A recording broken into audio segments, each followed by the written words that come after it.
সমগ্ৰ ৰাজ্যতে বান পৰিস্থিতি এতিয়া কি হৈ আছে সকলোৱে গম পায়। নাজিৰাৰ বান পৰিস্থিতি পৰিদৰ্শন কৰিছে এবাৰ মুখ্যমন্ত্ৰী ডক্টৰ হিমন্ত বিশ্ব শৰ্মাই। নাজিৰাত বৰ্তমানলৈকে 18টাকৈ মৃতদেহ উদ্ধাৰ কৰা হৈছে। সমগ্ৰ অসমত বিশেষকৈ উজনি অসমত বান পৰিস্থিতি আৰু অধিক বেয়ালৈ ঢাল খাইছে। বহু ঠাইত বান যদিও শুকাইছে, বানৰ সেই বিভীষিকা এতিয়াও কমি যোৱা নাই আৰু সেইবাবে মুখ্যমন্ত্ৰীও বিভিন্ন প্ৰান্তলৈ গৈছে আৰু যিসমূহ বান শিবিৰ আছে সেই শিবিৰত যিসকল বৰ্ণাঢ্য আছে তেওঁলোকৰ কাষলৈ গৈ তেওঁ কিছু সময় তেওঁলোকৰ সৈতে কথা পাতিছে আৰু আশ্বাস দিছে সেই লোকসকলক যে যিকোনো পৰিস্থিতিত সহায় সহযোগিতা ৰাজ্য চৰকাৰে আগবঢ়াব আৰু সেইবাবে তেওঁ এইদৰে উপস্থিত হৈছেগৈ সেই দুৰ্ভগীয়া লোকসকলৰ কাষত। এতিয়ালৈকে 18টাকৈ নাজিৰাত মৃতদেহ উদ্ধাৰ কৰা হৈছে আৰু এতিয়াও সন্ধানহীন হৈ আছে শতাধিক লোক। বানত মৃত্যুৰ সংখ্যা বৃদ্ধি হোৱাৰো আশংকা কৰা হৈছে আৰু অধিক বৃদ্ধি হ'ব পাৰে নিখোজ হোৱা লোকৰ সংখ্যাও। মুখ্যমন্ত্ৰী ডক্টৰ হিমন্ত বিশ্ব শৰ্মাই জনাইছে এই কথা আৰু শিৱসাগৰত বানত সন্ধানহীন হৈছে 70 জনৰো অধিক লোক। বানপানীৰ কাৰণ ডাৱৰ বিস্ফোৰণ নে অন্য কিবা বা বান সন্দৰ্ভত নাগালেণ্ড চৰকাৰৰ সৈতে আলোচনা কৰিম বুলিও মুখ্যমন্ত্ৰীয়ে ইতিমধ্যে উল্লেখ কৰিছে। প্ৰয়োজন হ'লে কেন্দ্ৰৰ ওচৰত সাহায্য বিচাৰিম বুলিও তেওঁ কৈছে আৰু নাজিৰাত উপস্থিত হৈ এইসকল বৰ্ণাঢ্যৰ কাষত মুখ্যমন্ত্ৰীক দেখিবলৈ পোৱা গ'ল। কেৱল নাজিৰাতেই নহয়, বিভিন্ন ঠাইলৈ তেওঁ যাব আৰু সেই পৰিস্থিতিৰ বুজ লৈছে। কেৱল মুখ্যমন্ত্ৰীয়ে নহয়, বিধায়কসকল, মন্ত্ৰীসকল সকলোৱে নিজৰ নিজৰ সমষ্টিত যিসকল লোক বানপীড়িত যিসকল লোক তেওঁলোকৰ কাষত থিয় দিছে। যিয়ে যেনেকৈ পাৰে তেওঁলোকে সহায় সহযোগিতা আগবঢ়াইছে। কেৱল নেতা মন্ত্ৰীয়ে নহয়, সাধাৰণ বহু লোকেও সহায় সহযোগিতা আগবঢ়াইছে।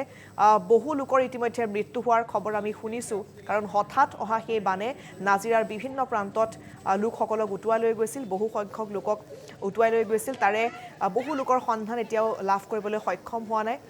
তাৰ মাজতেই 18জনকৈ লোকৰ নাজিৰাত মৃত্যু হোৱাৰ খবৰ আহিল শেহতীয়াকৈ আৰু যিসকল লোকক উদ্ধাৰ কৰা হ'ল তেওঁলোকক এইদৰে এই শিবিৰসমূহত ৰখা হৈছে আৰু ইয়াতেই বৰ্তমান তেওঁলোকৰ স্বাস্থ্যৰ লগতে তেওঁলোকৰ বৰ্তমান পৰিস্থিতিৰ বুজ লৈছে মুখ্যমন্ত্ৰী ডক্টৰ হিমন্ত বিশ্ব শৰ্মাই। মই চৰাইদেউ, শিৱসাগৰ আৰু যোৰহাট জিলাৰ বান ক্ষতিগ্ৰস্ত ৰাইজক লগ পাবৰ কাৰণে আহিছিলোঁ। বিশেষকৈ চৰাইদেউ, নাজিৰা, শিৱসাগৰ এই তিনিওটা স্থানত ৰাইজৰ দুখ কষ্ট দেখি সঁচাকৈয়ে মনটোত বহুত আমি সকলোৱে কষ্ট পাইছোঁ। কাৰণ এনেকুৱা বানপানীৰ বিভীষিকা এই জিলা দুখনে আগতে কেতিয়াও পোৱা নাছিল। যি কাৰণতে নহওক কিয় এইবাৰ অভাৱনীয় বানপানী হ'ল। মানুহৰ ঘৰৰ ছালৰ ওপৰেদি পানী গৈছে। কেইবাজনো লোকৰ মৃত্যু হৈছে, ঘৰ বাৰী ভাঙি গৈছে, পশু ঘৰত থকা গৰু ছাগলীৰ মৃত্যু হৈছে আৰু ৰাইজৰ মাজত এক অবৰ্ণনীয় দুখ আৰু যন্ত্ৰণাৰ সৃষ্টি হৈছে। ৰাজ্য চৰকাৰৰ ফালৰ পৰা মই সকলোকে ইমানেই ক'ব বিচাৰোঁ যে আমি ৰাইজৰ লগত থাকিম আৰু যিমান পাৰোঁ আৰ্তজনক, বানপানীত ক্ষতিগ্ৰস্তজনক সম্পূৰ্ণভাৱে সহায় কৰাৰ চেষ্টা কৰিম। ইতিমধ্যে আমাৰ মন্ত্ৰী বিমল বৰা, সুশান্ত বৰগোহাঁই ইয়াত আছে। স্থানীয় বিধায়কসকলেও কাম কৰি আছে আৰু মই এতিয়া জিলা আয়ুক্তৰ লগতো বহি কি তেওঁলোকৰ অসুবিধা আছে, গুৱাহাটীৰ পৰা কিবা সুবিধা লাগিব নেকি, গোটেইখিনি মই কথা পাতিম আৰু যিমান পাৰোঁ ৰাইজক সহায় কৰিম। আজি মোক কৈছে বিধায়ক অখিল গগৈয়ে কৈছে যে আৰু কিছু নাও লাগে, মই পঠাই দিয়াৰ ব্যৱস্থা কোনো অসুবিধা নহ'ব। খালি এয়াৰলিফ্টৰ কাৰণে লেণ্ডিং কৰাৰ কাৰণে জেগা নাপায়, গোটেইখন পানী হৈ আছে। গতিকে ইয়াত প্ৰেক্টিকেল ডিফিকাল্টিজ আছে, কিন্তু ৰাইজক আমি যেনেকে পাৰোঁ সহায় কৰিবই লাগিব আৰু আমাৰ চেষ্টা অব্যাহত থাকিব।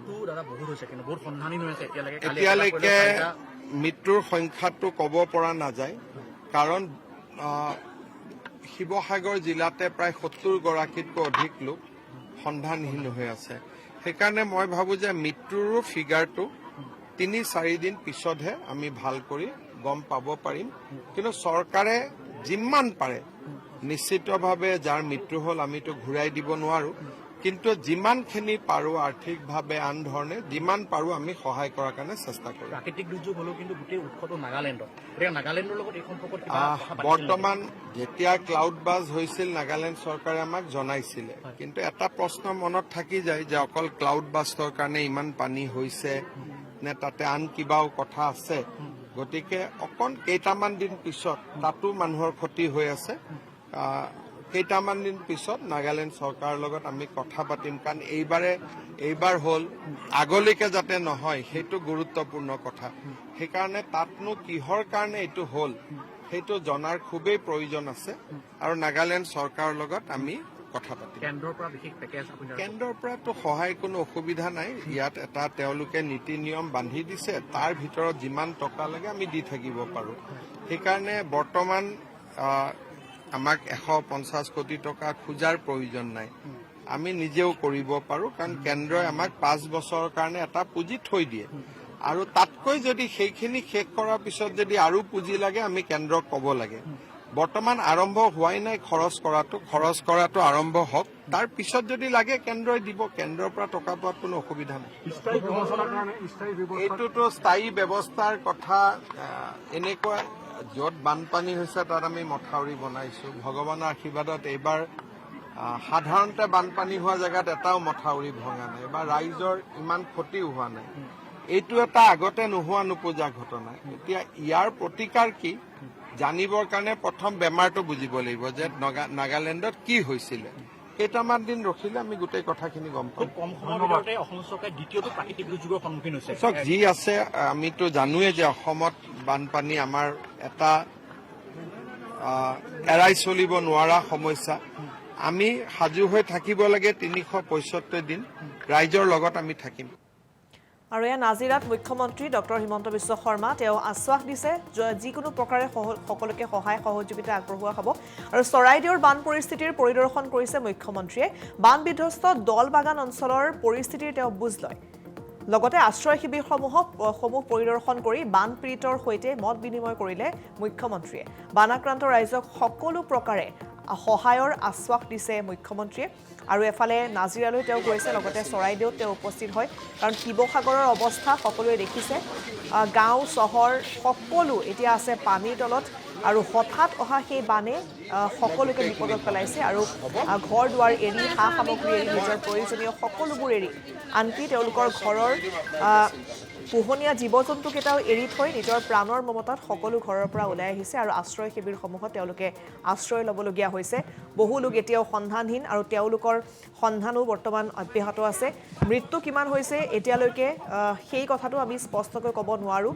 হয়তো লাহেকৈ সেই কথাবোৰ গম পোৱা যাব আৰু আত্মীয়জনক হেৰুৱাই আপোনজনক হেৰুৱাই শোকত ভাগি পৰিছে এতিয়া সকলো।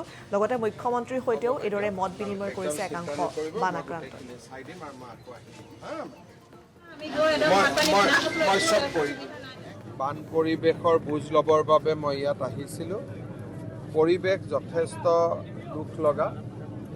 বহুত মানুহ এতিয়াও গাঁৱৰ পৰা আহিবও পৰা নাই আৰু প্ৰায়বোৰ ঘৰৰ ওপৰেদি পানী যোৱাৰ কাৰণে মানুহৰ মূল্যৱান সা সম্পত্তি বয় বস্তু সকলো ধ্বংস হৈছে। মই পৰিস্থিতিৰ বুজ ল'লোঁ।